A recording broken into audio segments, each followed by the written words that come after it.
السلام عليكم ورحمة الله تعالى وبركاته. مرحبا بكم معايا في قناة مطبخ أم فاتي مع فيديو جديد ووصفة جديدة.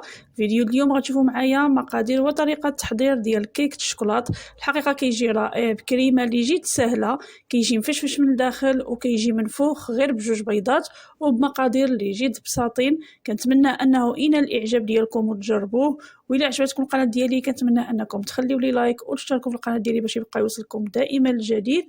وندوزو على بركة الله باش نشوفوا المقادير وطريقة التحضير.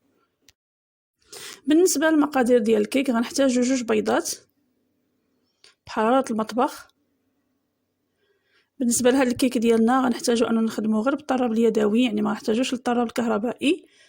غنحتاجو كأس ديال سكر حبيبات اولا سنيدة،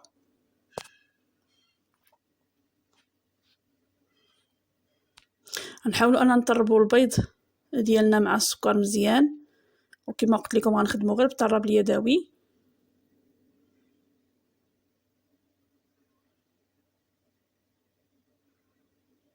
من بعد ما خدمنا البيض ديالنا والسكر غادي نضيفوا كأس ديال زيت نباتيه وغنكملوا في التطراب ديالنا.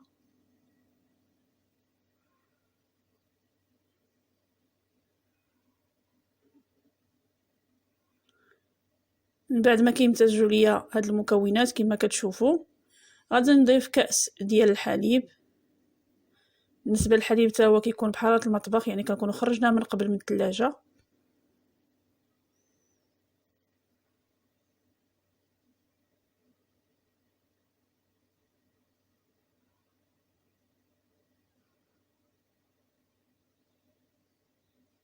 وفي هذا الاثناء غادي نبداو نضيفوا الطحين تدريجيا. كما شفتوا معايا كنضيف شويه كميه اللي هي صغيره ديال الطحين، شويه ديال الطحين، وكنبدا نطرب بيديا. بالنسبه لهاد الطريقه هي اللي كتخلي الكيك ديالنا باش كيجي طالع، يعني كنبداو نضيفوا الطحين بكميه قليله. دابا غادي نزيد كيس ديال الكاكاو اولا الشوكولا المر،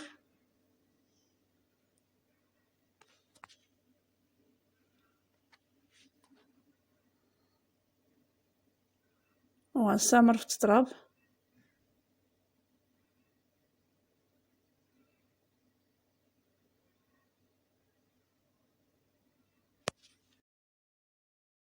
وغنعاود نضيف كميه صغيره ديال الطحين.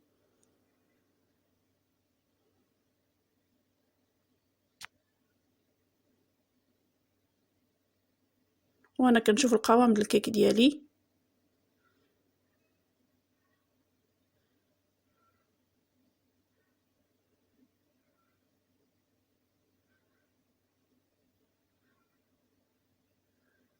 كما كتشوفوا الكيك ديالي بدا كيتقال، كنحاول اني نخدمو مزيان باش ما كيبقاوش عندنا دوك التكتلات ديال الطحين.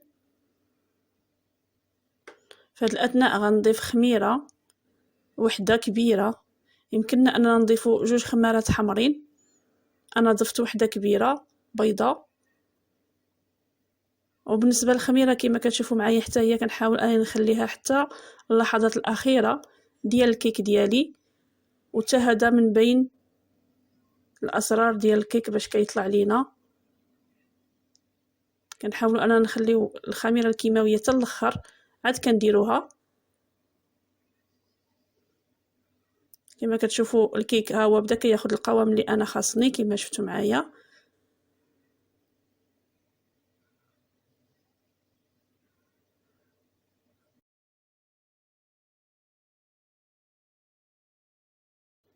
في هذا الاثناء كنجيب المول ديالي اللي سبق لي ودهنته بشويه ديال الزبده ودرت عليه شويه الطحين، وكنخوي الخليط الكيك ديالي وانا كنهز يدي باش كيدخل لي الهواء.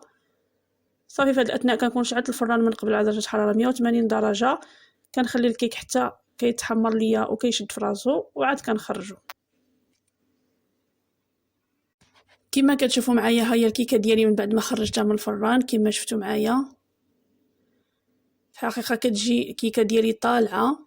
في هذا الاثناء كنجيب واحد الكوردون وكنحاول انني ندير بها ثقب صغارين على هذا الشكل باش ملي كنشربها كيدخل ليا معاها الحليب اللي كنشربها به. بالنسبه للحليب كيكون الحليب بارد، ولكن الكيك ديالي كيكون سخون ضروري ان الكيك يكون سخون والحليب بارد باش كيدخل ليا كما كتشوفوا معايا من بعد ما كنبدا نسقيها كيبدا يدخل داك الحليب مع الكيك لداخل.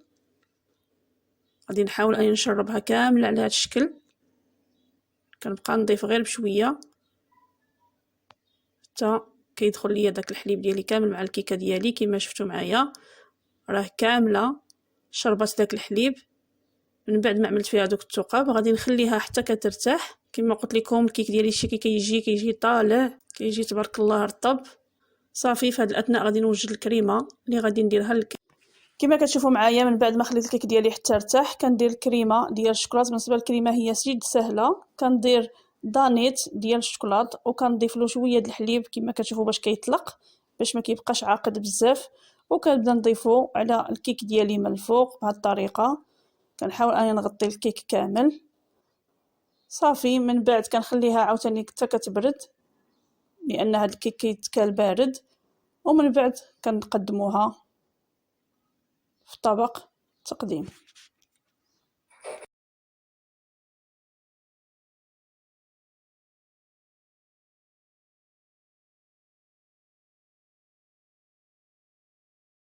كما كتشوفوا معايا ها هو الكيك من بعد ما خليته حتى برد وقدمته. كما كتشوفوا كنقطعو على هذا الشكل. في الحقيقه هذا الكيك كيجي شارب وكيجي رائع، كيجي طالع بزاف، ومن الداخل كما كتشوفوا معايا كيجي منفخ ورطب. نتمنى انه ينال الاعجاب ديالكم، ولا عجبكم هذه الوصفه كنتمنى انكم تخليوا لي لايك وتشتركوا في القناه ديالي وتخليوا لي تعاليق في الفيديو، والى فيديو قادم ان شاء الله.